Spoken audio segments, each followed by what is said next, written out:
Hi friends, Susie Miller here. Sorry for the repeat, or I guess for you it's not a repeat. I had to delete the other video because it didn't upload the whole video.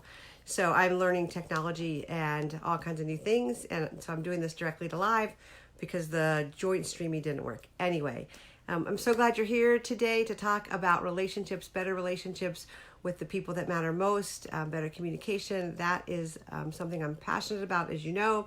And today I want to talk about how to have less tension in your marriage. This tip works in general all the time. It's something that has helped my marriage with John go through tough times, go through ups and downs. But I think it's so important right now during this corona crisis, hashtag corona crisis, because we are all more tense. We are all struggling. We are all in a place where the things that maybe didn't bother us before are getting to us. I don't know about you, but I am finding that even in my effort to stay positive and stay faith-filled and not live in fear, there is this reality of this threat that's going on outside in our world that is making it harder. It is causing us to have a little bit more angst. We can't ignore it. And even the most positive, successful people are struggling. Even the most strong and healthy relationships are struggling. Even the most faith-filled people I know are wrestling with how to live well in the midst of this this time, this unique season. And so I do want to give us permission to say it is harder. It is a challenge. That doesn't mean we have to give into it. That doesn't mean it gets to control us, but that does mean we have to acknowledge and name. If you spent any time with me, you know that I talk a lot about naming your feelings and naming what's real and not pretending that reality isn't reality. And so one of the things I want to talk about today is what to do with all this added tension. And one of those things we do is we spend time with the Lord and we get ourselves centered. We spend time with taking care of ourselves and we get ourselves kind of in a good state of mind. I've done a lot of deep breathing, a lot of counting to 10 just to keep myself in the right frame of mind. But with our people, with our spouse, with the one that we love, it is hard to not let it eke out because sometimes we can take for granted that they will understand or they'll be there for us. And I know for me, this has been something I've really tried to do with John the last week as we've tried to wrestle through some choices, some decisions, and just the tension of the times. And so my tip for you today is this. It is, what does it look like for you to give your spouse the benefit of the doubt in all these situations? Now, that might sound like a really simple kind of no-brainer tip, but it really has made a difference. And this is why. We can take things personally. We can start telling ourselves stories about what they mean, what they say, what they're really trying to communicate. And all it is a bad moment for them too. All it is a slip or a moment where they're just not on their best game. How many of you have not been on your best game this week? I know I have not been on my best game this week. It's only Monday. I have not been on my best game sometimes these last few days, and I actually took the weekend to regroup and kind of recharge. But on this Monday, this Marriage Monday tip, let's talk about benefit of the doubt, giving each other the benefit of the doubt. Or if you're the only one working on your marriage, you giving him or her the benefit of the doubt. And what do I mean by that? The very kind of simplest way to explain it is to assume the best of them, to assume that they didn't mean it the way it might have come out if it was in a bad tone, that they're not being disrespectful, that they're not accusing you, that whatever the story you're telling yourself might not be accurate. And so here's an example. Over the weekend, I got to, in quotes, try my hand at cutting John's hair. And he has a lot of thick hair and he wanted me to cut it. And we had tried to order trimmers from Walmart, from Target, from Amazon. And I guess last week, before I figured it out, everybody else figured out that there was not going to be any hairstyling appointments, and there was a run on men's hair clippers.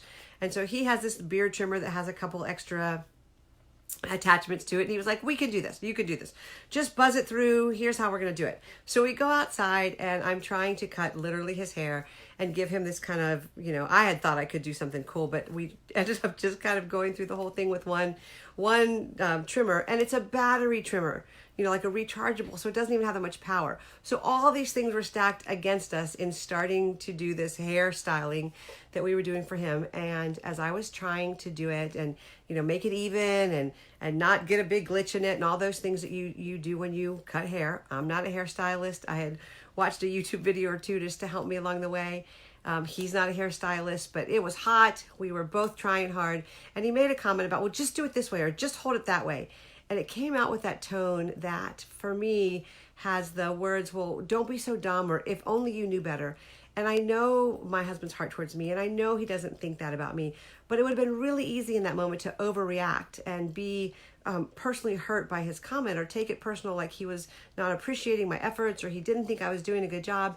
And all of that went on in my head in this 3 to 5 second conversation. And I realized, wait a minute, that is not who he is. That is not his heart towards me.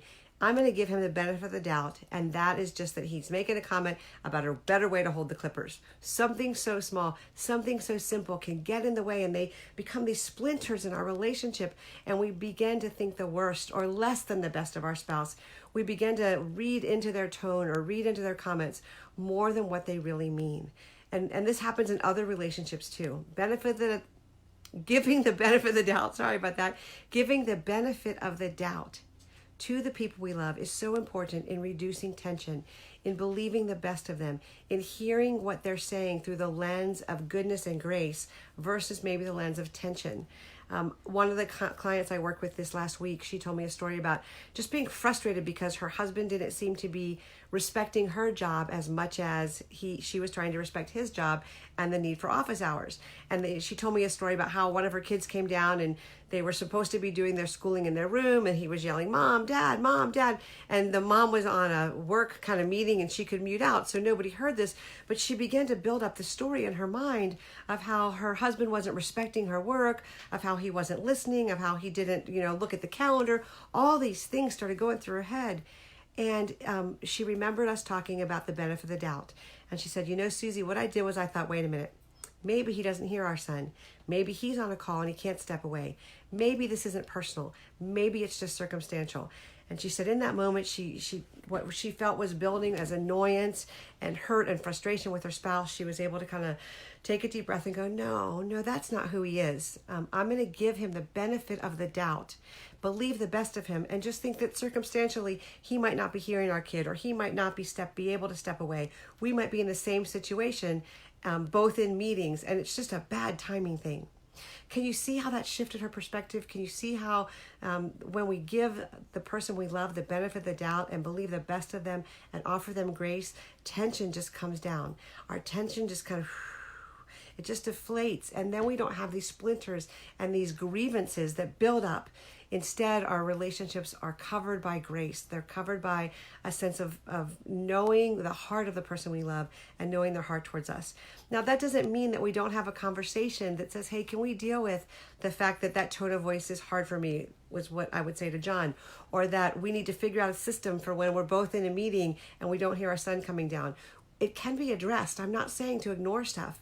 I mean, some stuff you can just ignore and let go because it's just momentary and grace covers it.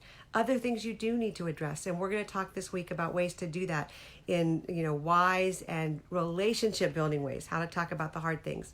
So for today, if you can, in the relationship with your spouse, maybe if you're not married, a relationship with a friend, a relationship with a kid, you can pause and not begin to tell yourself the story that's negative, but tell yourself, how do I give this person that I love the benefit of the doubt? How do I believe the best of them? How do I let this go, take a deep breath, and believe the best of them in this moment so that they're not on trial and I'm not tense?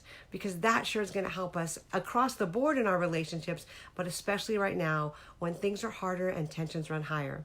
So I hope that tip helps you. If you do give somebody the benefit of the doubt in the course of the day, or when you hear this video, give me a thumbs up in the comments. Tell me how it went, because I'm always looking for ways to support you and encourage you. If there are things that you want me to cover in this relationship and communication space, drop me a PM in the messages or put it in the comments below, and I will cover it this week. I have moved over to my business page because it's easier to share to other platforms from there.